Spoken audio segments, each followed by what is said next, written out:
किती वेळ झाला अजून मॅडम आल्याच नाहीत. येतील. आले आले. बाप रे, अहो हे काय सगळं? गायतोंडे ताई, अहो हे काय सगळं? अहो मॅडम, आता आपलं बाळ मोठं होतंय. अहो हो, हे सगळं मान्य आहे, पण एवढं सगळ्याची काय गरज आहे? अहो मॅडम, ह्यातला एकच पदार्थ माझा आहे. बाप रे, मग हे बाकी कोणी आणले? गावातील बायकांनी कलेक्टर मॅडम साठी आणि त्यांच्या बाळासाठी हे सगळ्या गोष्टी पाठवल्यात. गायतोंडे, अहो तुम्ही तरी कशाला घेतलं? अहो मॅडम, लोकांनी एवढं प्रेमाने दिलं, मी कसं नाही म्हणू? मॅडम, तुम्हाला आणि बाळाला लागणाऱ्या सगळ्या गोष्टी दिल्यात बरं का. हो हो, पण मी या बायकांना भेटले पण नाहीये. आता त्यांचे आभार कसे म्हणू मला नाही कळतंय. तुम्ही त्यांच्यासाठी आणि त्यांच्या बाळासाठी एवढी चांगली योजना राबवली म्हणून त्यांनी प्रेमाने दिलंय. गावातील एका आईकडून एका आईसाठी ही गिफ्ट. हो मॅडम, खरं तर हे तुम्हाला आभार मानण्यासाठी सगळं पाठवलंय. मॅडम, तुम्ही किती भारी काम करता ही त्याची पोच पावती. लोकांनी आपल्यावर एवढा विश्वास टाकलाय, आपल्याला अजून जोमाने आणि लक्षपूर्वक काम केलं पाहिजे आता. हो मॅडम, ते तुम्ही करताच, आमच्या सगळ्यांना खात्री आहे. हो एकदम. तुम्ही फक्त आता स्वतःकडे आणि बाळाकडे लक्ष द्या. आम्ही सगळे आहेच की. आणि मॅडम, आता मी पण येत जाईल. खरं सांगू का, तुम्ही दोघे जण इथे आहात ना, म्हणून अर्जुनने मला बाळाला इकडे आणायची परवानगी दिली. नाही नाही मॅडम, तुम्ही ऑफिस मध्ये आला ना की ऑफिस मध्ये जीव आल्यासारखं वाटतंय बघा. हो मॅडम, आणि आता तुम्ही अधिक जोमाने काम कराल ह्याची आम्हाला खात्री आहे. हो, मग आता जोमाने तयारीला लागलं पाहिजे. चला कामाला लागूया. येते मी. हो हो. अमोल बाळा, सगळ्यांनी आपल्यावर केवढं भरभरून प्रेम केलंय. मला लय भारी वाटतंय बघ. मॅडम, हे सगळं खरं तर निव्वळ आणि निव्वळ तुमच्या कामामुळे मिळतंय. काय तोंडे, एका नवीन योजनेची सुरुवात करावी असं वाटतंय. कोणती योजना मॅडम? तायडे मॅडम कुठे? त्या एका व्हिजिटला गेल्यात. बरं, मग ठीक आहे, आपण कामाला सुरुवात करूया. ठीक आहे मॅडम. चला कामाला सुरुवात करूया.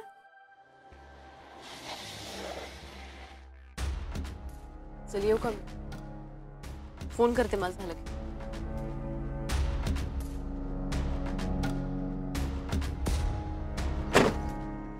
येऊ थांब की.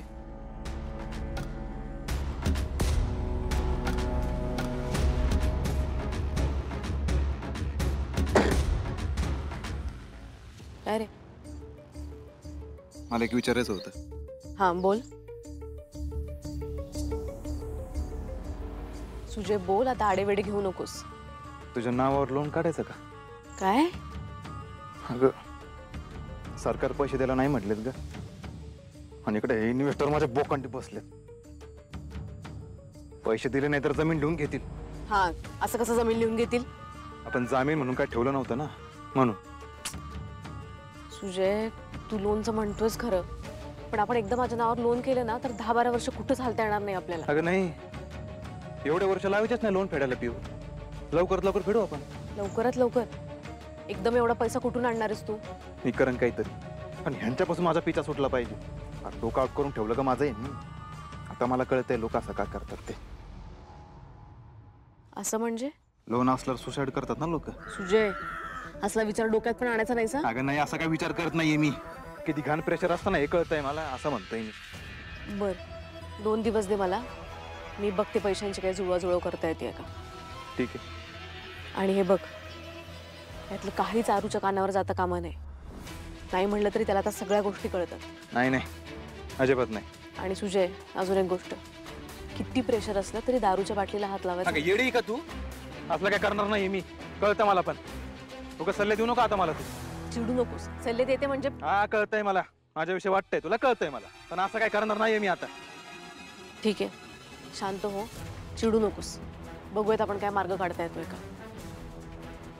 मी निघू का आता? जा.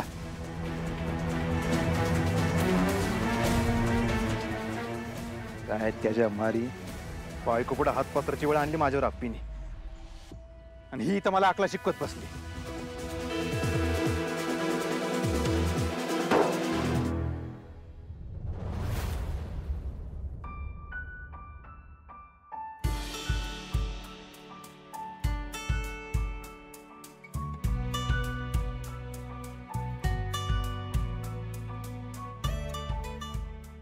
मॅडम, मी माझी सगळी कामं आवरून आलोय आता. गुड, म्हणजे आता निवांत बोलता येईल. आणि मी जे काही सांगतेय त्याचं ब्रीफ नंतर तुम्ही तायडे मॅडमला द्या.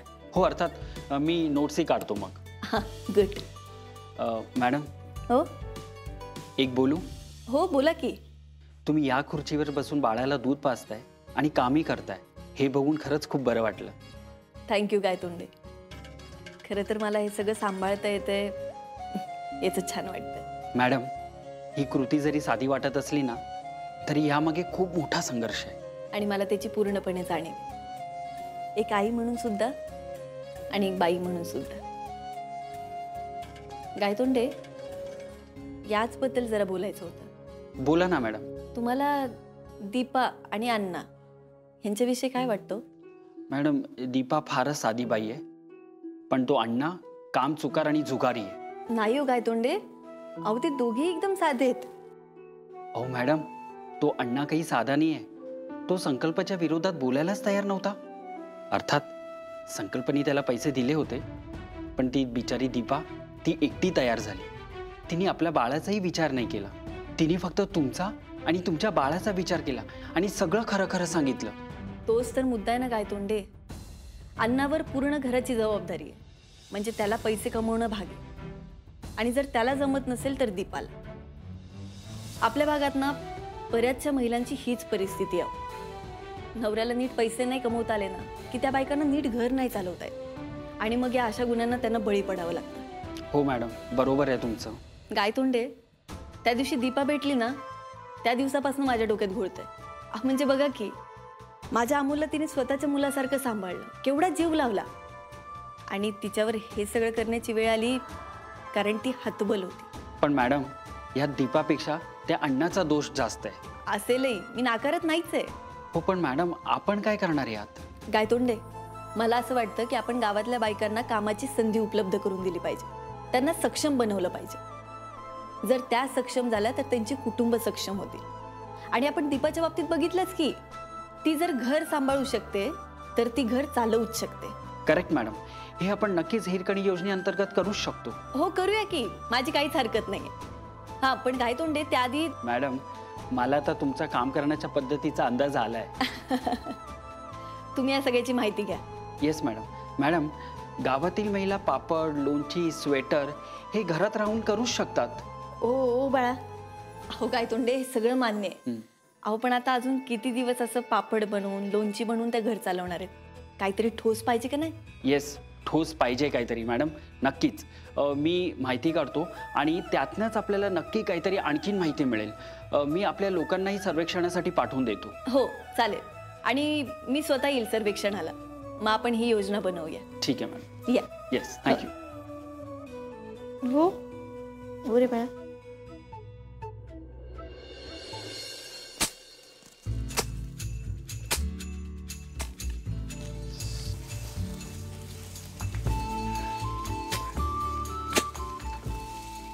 सरकार जमते की तुम्हाला बी. तुम्हाला असं काम करताना बघून लय भारी वाटतंय बरं का. हो बापू, आज गावात आलो सुरुवातीला तेव्हा शेतमजुरी बी केली याची की. अहो दोघच होतो आम्ही राबायला, आणखी कोण होतं तेव्हा? खरंय बघ बापू. अहो तुम्हाला दादाचं एक सांगतो बघा, कष्ट करायला ना अजिबात मागं हटला नाही कधी त्यो. आम्ही आलो ना तेव्हा मी आणि तायडी तिघच होतो. अगदी खान्नी बांधणी पासून इटा उचलण्यापर्यंत सगळं काही केलंय. होय सरकार, धरणात इकडे आलो तेव्हा सगळ्यांचीच परवड झाली बरं का. हा बापू आता लय चांगली परिस्थिती आहे बघा. नाही तसं नाही कराव. आपले बी 2 पिढ्या गेल्याच की ह्याच्यात. तेव्हा कुठं आपण उभा राहिलोय. अगदी खरं बोलताय बापू तुम्ही. आता जर आपण मूळ गावात असतो ना तर ही परिस्थिती नसती बरं का आपली. अरे दादा, आपल्या हातात काय होतं तेव्हा? हा हाय त्या परिस्थितीत उभं राहायचं. अरे आपण उभं राहिलो हे जास्त महत्वाचं आहे. हा अगदी बरोबर आहे बघा. हंबीर कच खाऊ नकोस, विनाला सांगून टाकतो.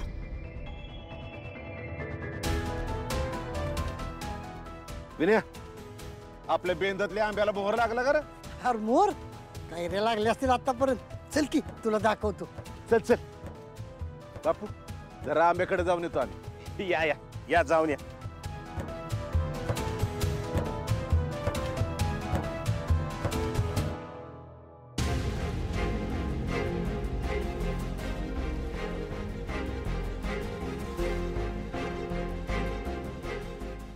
तिने झाड अगदी जसंच्या तसं या होय रे? बेंदत लावलेलं पहिलंच झाड ना रे? होय तर.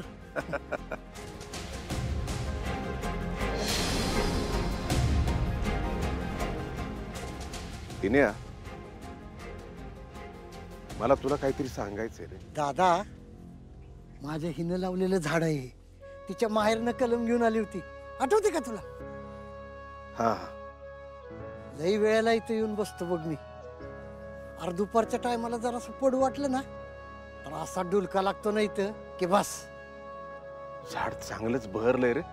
अरे हिचा हातगुण दादा, हात लावल त्याचं सोनं करायची बघ. अरे झाड लावताना काय म्हणलेली माहितीये का? या झाडाची फळं आपली नातवंड पातवंड खातील. आता सगळी आहेत, फार नातू बी झाल, पण तीच नाही बघ.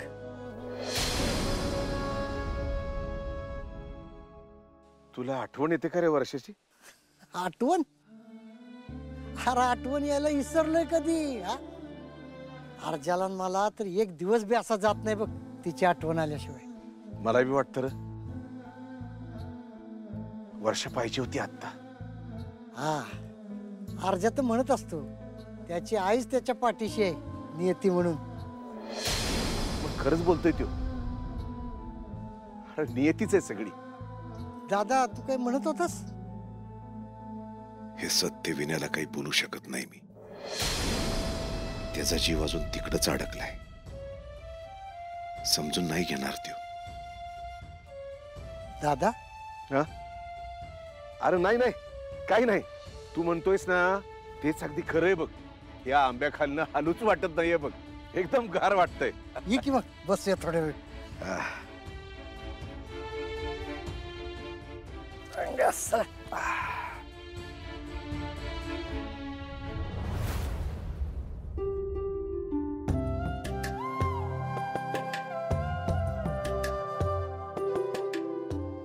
रुपाली, अगं खाऊन घे म्हणल्यावर हे करत बसलीस होय आता?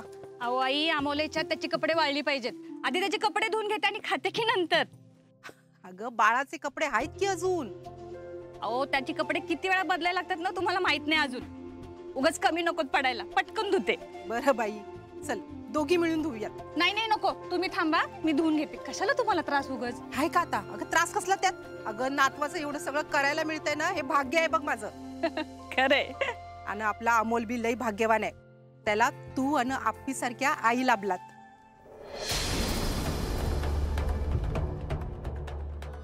मी कुठे त्याची आई आहे? मी थोडीच पाचते त्याला. अगं असं कसं म्हणतेस रुपाली? अगं आप्पीकडे तो आत्ता गेला, पण आजवर तूच तर सांभाळत होतीस की त्याला. मी सांभाळलो, पण आई नाही होऊ शकले ना. तो मान अपर्णाचा. अगं हे बघ, उगाच काहीतरी असं मनात आणू नकोस. अगं सगळेच म्हणतात की आता. आई, ते तुम्ही म्हणता आपलं. आता मध्ये मी वेड्यासारखी करत होते, करत कसली वेडीच झालेली. त्यावेळी तुम्ही सगळ्यांनी सांभाळून घेतलं म्हणून. आणि आता मला परत धक्का बसू नये ना म्हणून चाललंय हे सगळं. कळतंय हो मला. रुपाली, अगं काय विचार करतेस तू? हे बघ, असलं अजिबात काय मनात आणू नकोस बाई. अगं आम्ही उगाच का बोलू? खरं तेच बोलतोय की. आई, मला वाटलं ते मी बोलले. रुपाली, अगं तू जसा सांभाळ करतेस ना अमोलचा, तसं कुणीच करणार नाही बघ.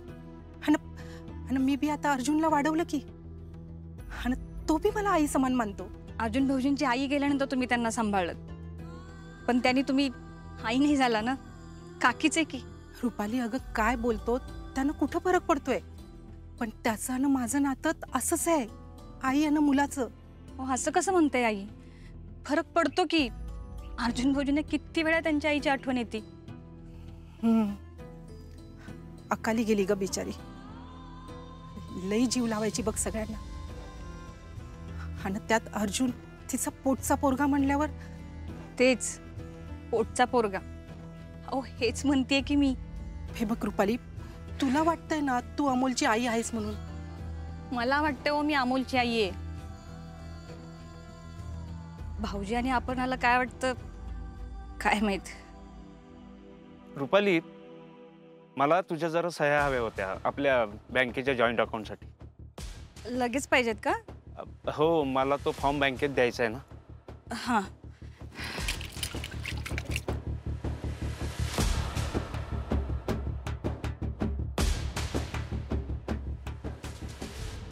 स्वप्नील.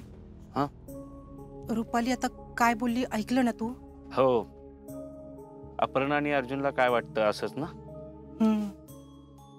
नाही तू आप्पी आणि अर्जुनशी बोल बरं का यावर. नाही परत उगाच घरात वाद नको. नाही नाही आई, वाद नाही होणार या ठिकाणी. पण तुझं बरोबर आहे, बोललं पाहिजे.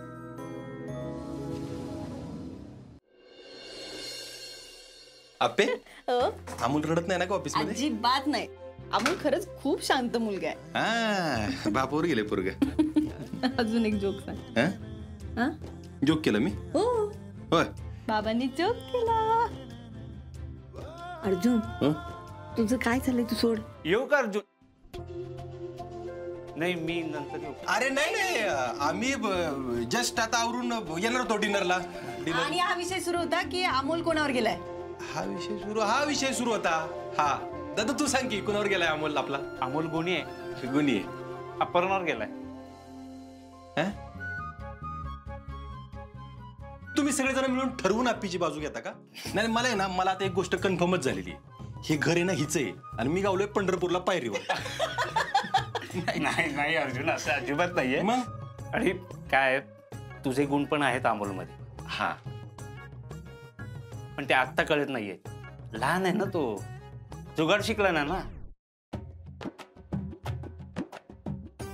ठीक आहे ना, ठीक आहे. म्हणजे अर्जुन आम्ही गंमत करतोय. अगं गंमत मला माहिती आहे की. आप्पे दादा अमोलला घ्यायला आलाय देख. हो हो. आणि सर अमोलला पाजलंय मी. फक्त ताईंना म्हणावं छान झोपवा, त्यांच्याकडे छान झोपतो तो. अपर्णा, मी खरं तर तुझ्याशी बोलायला आलोय. काय हो? रुपालीचं ग. तिला अजून असं वाटतंय की ती अमोलची आई आहे का. आणि दादा वहिनींना म्हणावं अजिबात काळजी करू नका. आम्ही अमोलला घेऊन कुठं जाणार नाही, इथंच आहे. सर थांबा, मीच अमोलला घेऊन त्यांच्यापाशी जाते. मी बोलते त्यांच्याशी, नका काळजी करू. चला मोठ्या आईला भेटून येऊ आपण. आज भेटलोच नाही ना. हे बोलणं या दोघींच्यात होतंय ना, हे बरं आहे. अरे आणि दादा आप्पी बोलल वहिनीशी व्यवस्थित. तुला नाही ना रे असं वाटत? अरे नाही नाही, अजिबात नाही. तुला आठवते का मी मजेत म्हणायचो बघ, आता तुमचं जे बाळ होईल ना ते आमचं पण असेल. आणि तसंच होतं या ठिकाणी. आला का अमोल? आली ना मोठ्या आईची आठवण? आम्हाला खूप आठवण आली मोठ्या आईची. अगं तू अपर्णा, मला वाटलं हे येतील बाळाला घेऊन. सरच येणार होते, पण म्हटलं चला आपणच जाऊया मोठ्या आईला भेटायला. घ्या दे. काय रे पिल्ल्या, हा आली ना मोठ्या आईची आठवण? खरंच होत आई, त्याला ना खरंच तुमची आठवण येत असणार आहे. अहो म्हणजे मी त्याला पाजलं ना की तो शांत झोपत नाही. पण तुम्ही कसं मांडीवर घेता, गोंजारता, मग तो बरोबर झोपतो. मला काय वाटतं त्याला ना आता तुमची सवय झाली असणार आहे. अगं अपर्णा, तसा तो लई भारी झोपतो. हे का आईलाच वाटू शकत. म्हणजे आईला कसं आपल्या बाळांनी काहीही केलं तरी भारीच वाटतं. तुम्ही आत्ताच म्हणलात ना भारी झोपतो. अगं मला वाटतं तसं, म्हणूनच म्हटलं मी हे का आईलाच वाटू शकत.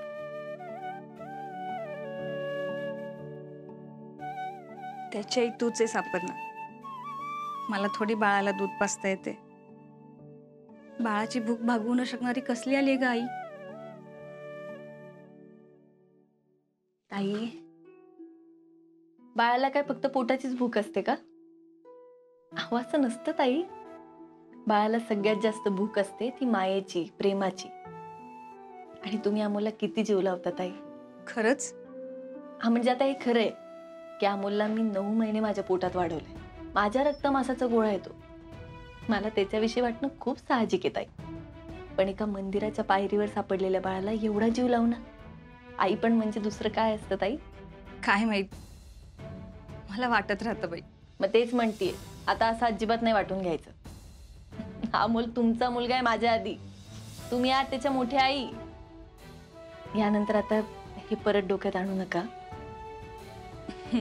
तुम्हाला आणि अमोलला कोणी वेगळं नाही करू शकत. मी आणि अर्जुन सुद्धा नाही. काय? बरं चला, मी आहे, मला खूप काम आहेत.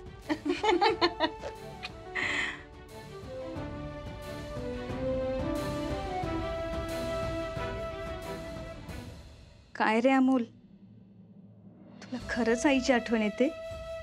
हो, तू काळजी नको करूस अमोल.